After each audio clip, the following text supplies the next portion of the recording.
Ra ném bao với các cô gái xinh đẹp.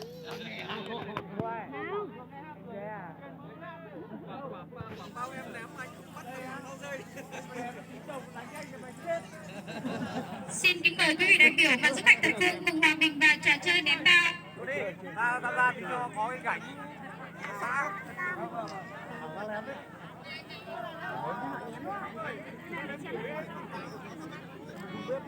Đấy nhá.